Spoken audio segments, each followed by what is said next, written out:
የተከበራችሁ አድማጮቻችን ከዚህ ቀጥለን በጀርመን ድምፅ ራዲዮ ጣቢያ ዶቼ ቬለ ራዲዮ ከሚሰራው አንጋፋው ጋዜጠኛ ነጋሽ መሐመድ ጋር በወቅታዊ ጉዳዮች ቃለ ምልልስ እናካሄዳለን። እሱም እንግዲህ ዘወትር ከኛ ጋር ቃለ ምልልስ በማድረግ ተባባሪያችን ነው። አስቀድመን ማመስገን እንፈልጋለን። ጤና ይስጥልን ነጋሽ፣ እንደምን አለ? ደህና ነኝ። እንዴት አላችሁ እናንተ? እኛው አለን። እንግዲህ ቀላል አይደለም ያለንበት። ሚሳኤል፣ ሮኬት፣ ድሮን እየተተኮሰብን አለን። ለመቋቋም ጥረት እያደረግን ነው። አዎ፣ ትንሽ አስቸጋሪ ሁኔታ ውስጥ እንዳላችሁ መገመት ይቻላል። እየሰማን ነው፣ እየተከታተልን ነው። እንግዲህ ጊዜውም እየተራዘመ ነው። እንግዲህ አላህ ሰላሙን ያንጣ ነው የምንለው። ሌላ ምን ማለት ይቻላል በዚህ ደረጃ? አዎ ቀላል አይደለም። እንግዲህ ከሩቅ ናችሁ እንዴት ነው የምትዘግቡት? እንዴት ነው የምትከታተሉት? ይህንን በተለይ በኢራን ላይ አሜሪካና እስራኤል በጥምረት እያካሄዱ ያለው ጦርነት ያው አንድ ሳምንት አልፎታልና እንዴት ነው ሲዘገበው? በአውሮፓ ምድር በአውሮፓ መገናኛ አውታሮች ዘንድ እንዴት ይታያል? በተከታታይ ይዘግቡታል። በተለይ እነዚህ ዓለም አቀፍ የሚባሉ ጣቢያዎች፣ ትላልቅ የቴሌቪዥን ጣቢያዎች እና መጽሔቶች እና ጋዜጦችም በየሰዓቱ ይዘግባሉ ያለውን ሁኔታ ከየአቅጣጫው ከየአካባቢው። ምክንያቱም ብዙ ሀገራትን የነካ ስለሆነ በየአካባቢው እና በየሀገሩ የደረሰውን ጉዳት ይዘግባሉ። እኛም እሱን እየተከታተለን ነው። በተለይ የዚህ የኦንላይን የሚባሉ መገናኛ ዘዴዎች የኢንተርኔት እነሱም ልክ እንደ ቴሌቪዥን እና ራዲዮ ላይቭ ማለት በቀጥታ አሁን የሚሆነውን ነገር ከስር ከስር እየጻፉ እየዘገቡ ነው።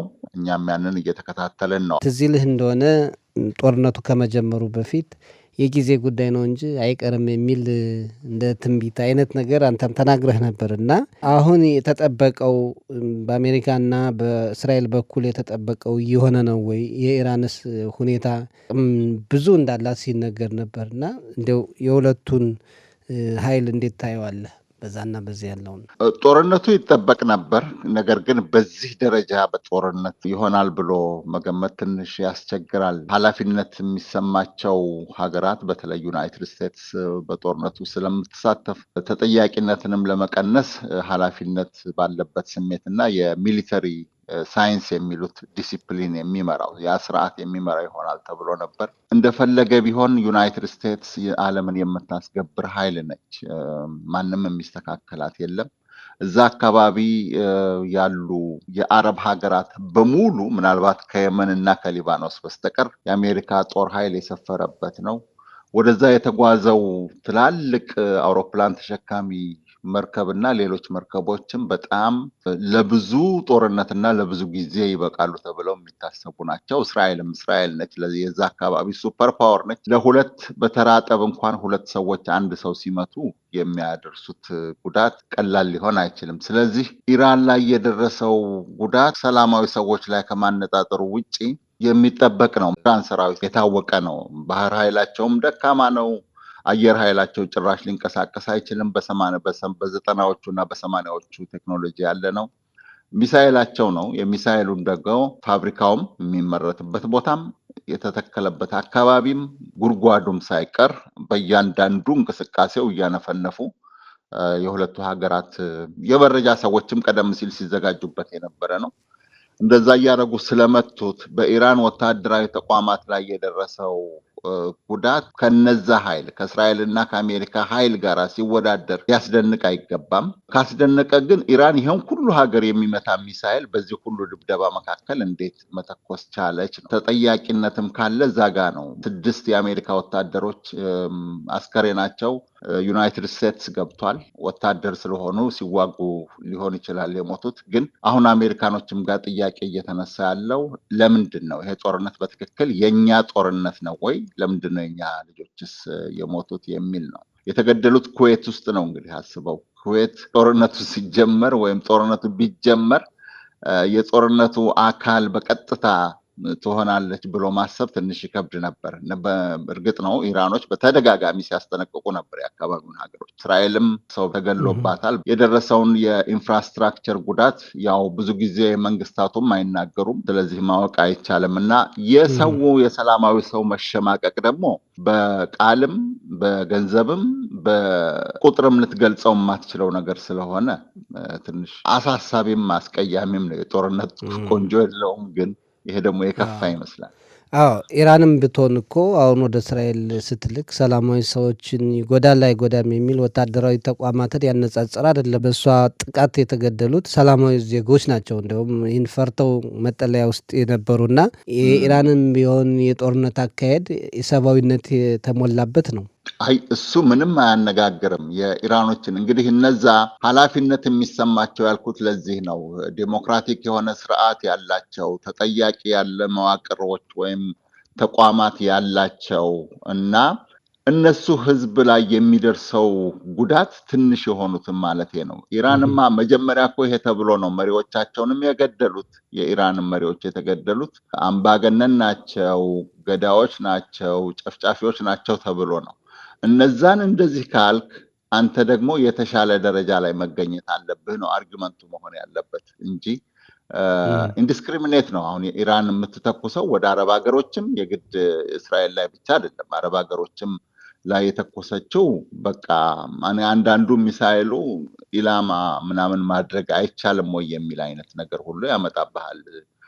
ሰላማዊ ሰዎች ጋር ነው ህንፃዎቹም የሰላማዊ ህንፃዎች አካባቢ ነው የሚወድቀው እና በሁሉም በኩል ነው። ሌላው ጦርነቱ በዓለም ላይም ሁለት አይነት ይዘቶችን ያመጣ ይመስላል። አንዳንዶች የጦርነቱን ይዘት የጦርነቱን ሁኔታ የመረዳት ሁኔታ አለ። አንዳንዶች ደግሞ ከሃይማኖት ጋር የሚያያይዙት አለና እንዴት ትመለከተዋለህ አንተ? ጦርነት አይደለም ኳስ ጨዋታ እንኳን ሲኖር ብዙ ጊዜ ሰዎች በየራሳቸው መንገድ ነው የሚተረጉሙት። አንዳንዶቹ ያተርፉበታል። በነገራችን ላይ ጦርነት እኛ ዝም ብለን ሰላማዊ ሰው አለቀ፣ ህዝብ አለቀ፣ ንብረት ወደመ ብለን እንደምናወራው ብቻ አይደለም። ጥሩ ጥሩ ነጋዴዎች አሉ። ከእንዲህ አይነት ረብሻ፣ ግርግርና ሽብር የሚያተርፉ ጥሩ ጥሩ ኩባንያዎች አሉ። በተለይ የምዕራባዊ ኩባንያዎች በዚህ የታወቁ ናቸው። እነሱ የተለያየ መልእክት ያስተላልፋሉ።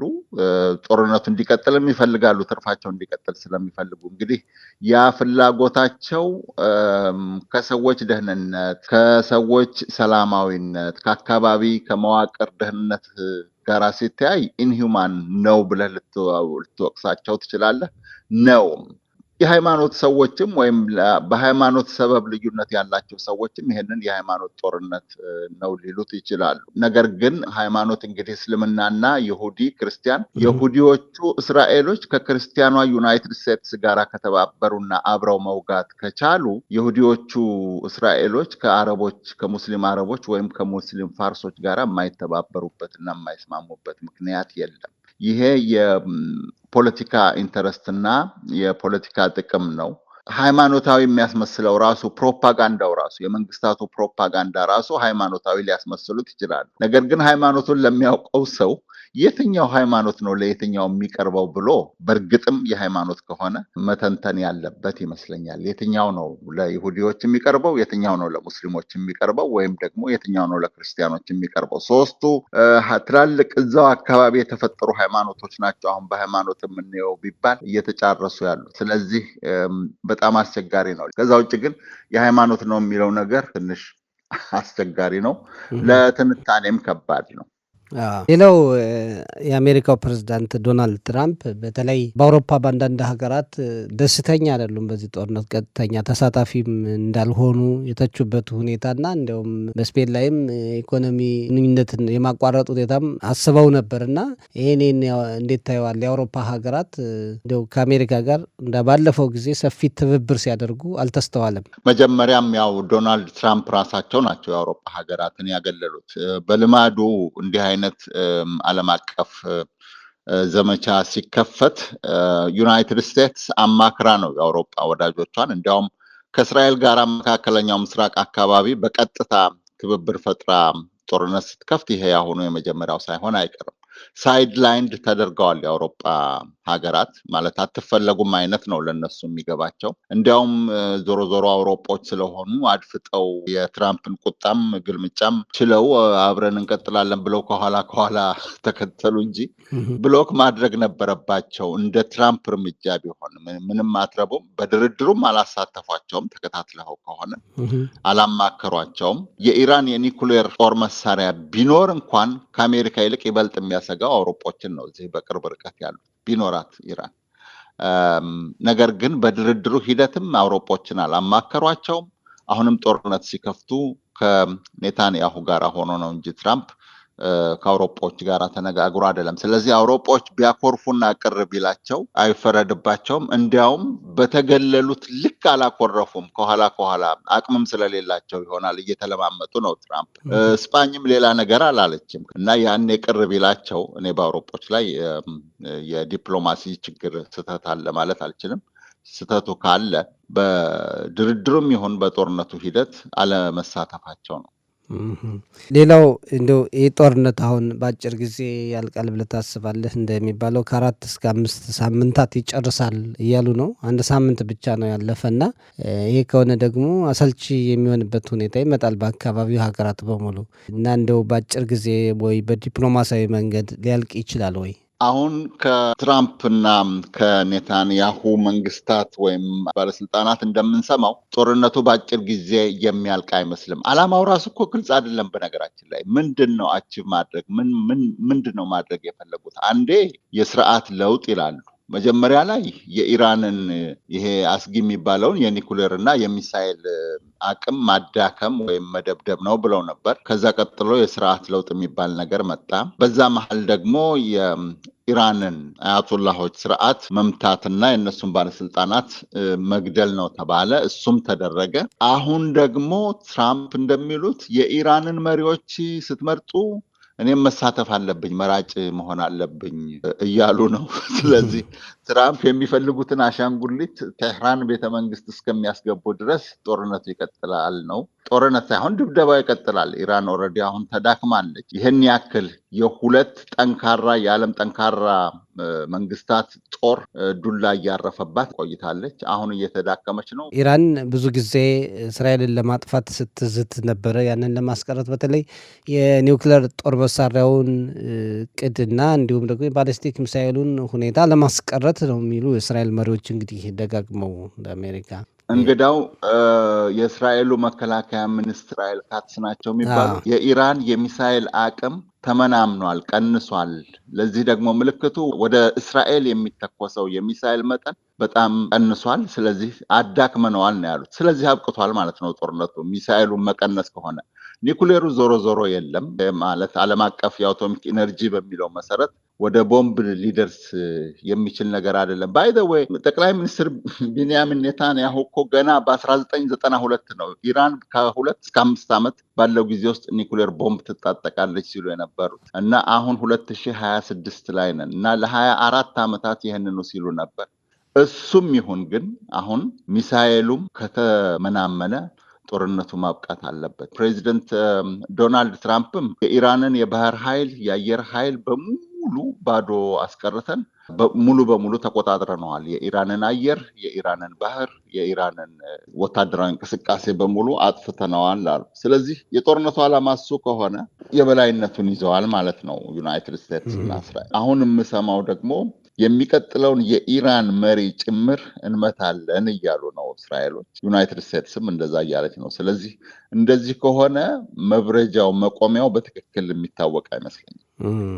ሌላው እንግዲህ ቅድምም ጠቅሰዋል፣ ኢራን የአካባቢው የፋርስ ባህረ ሰላጤ ሀገራት የገልፍ ሀገራት ነው የሚባሉ እነሱን የመታችበት ሁኔታ አለና ይሄ ለወደፊት ከሀገራቱ ጋር ለሚኖራት ግንኙነት ትልቅ ጠባሳ አይጥልባትም ወይ? እነዚህ ሀገራት በቀጥታ የጦርነቱ ተካፋይ አይደሉም፣ ግን ከአሜሪካ ጋር ግንኙነት ስለነበራቸው ብቻ ነው የተጠቁትና ለወደፊት ወደ አሜሪካ ወደ እስራኤል እንዲጠጉ አደርግም ወይ? እነዚህን ሀገራት አብዛኞቹ ልክ ነህ ያደርጋል። አብዛኞቹ ሀገራት ግን ዞሮ ዞሮ በአሜሪካ ጥላ ስር ያሉ ናቸው። ከእስራኤልም ጋር ይሄ አብርሃም አኮርድ የሚባለው የአብርሃም ስምምነት በሚባለው መሰረት ወዳጅነት ቢያንስ የዲፕሎማሲ ግንኙነት የመሰረቱ ናቸው።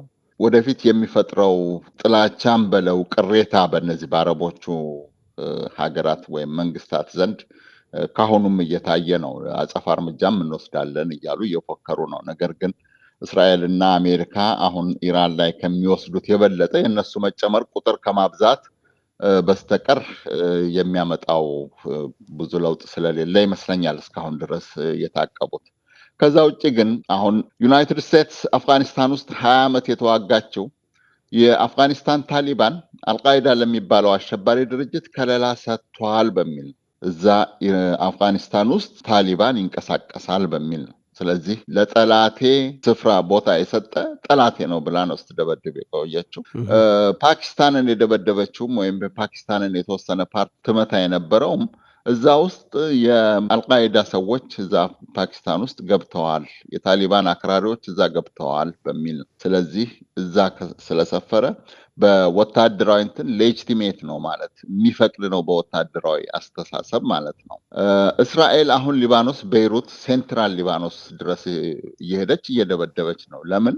ሊባኖስ ውስጥ ሂዝቦላህ የሚባል ከኢራን ጋር ያበረ አማጺ የሺዓ አማጺ ቡድን አለ በሚል ነው። እና ሎጂኩ ለኢራን ያስኬዳል። የዩናይትድ ስቴትስ ጦር እነዚህ ሀገራት ውስጥ በሙሉ አለ። ቅድም ለማንሳት ሞክሬዋለሁ። ለምሳሌ 6ቱ የአሜሪካ ወታደሮች ኩዌት ውስጥ ነው የተገደሉት። እነዛ ወታደሮች ወደ ኢራን ሲተኩሱ የነበረው ጦር አካል ናቸው፣ ጠላት ናቸው። ሰላማዊ ሰው ላይ የሚደርሰው ችግር ሁሉም ጋር እየደረሰ ነው። አሳሳቢ ነው፣ ያሳዝናል። እነዚህ የገልፍ ወይም የባህረ ሰላጤው አካባቢ ሀገራት የሚባሉት ለዩናይትድ ስቴትስ የጦር ሰፈር እንደፈቀዱ ሁሉ ጦርነቱ እንዳይጀመር በዲፕሎማሲ ይሁን በገንዘብ፣ በጣም በቂ ገንዘብ አላቸው፣ በዛ በገንዘባቸው ይሁን አባብለው የኢራንንም ስርዓት እነዚህ የዩናይትድ ስቴትስ እና የእስራኤል መሪዎችንም አባብለው ወይም አግባብተው ጦርነቱ እንዳይጀመር እና እነዛ የሚፈልጉትን እንዲያደርጉ ለማድረግ ኢራኖች አሜሪካና እስራኤሎች የሚፈልጉትን እንዲያደርጉ ለማሳመን ጥረት አድርገው ማስቀረት ቢችሉ ኖሮ ጥሩ ነበረ።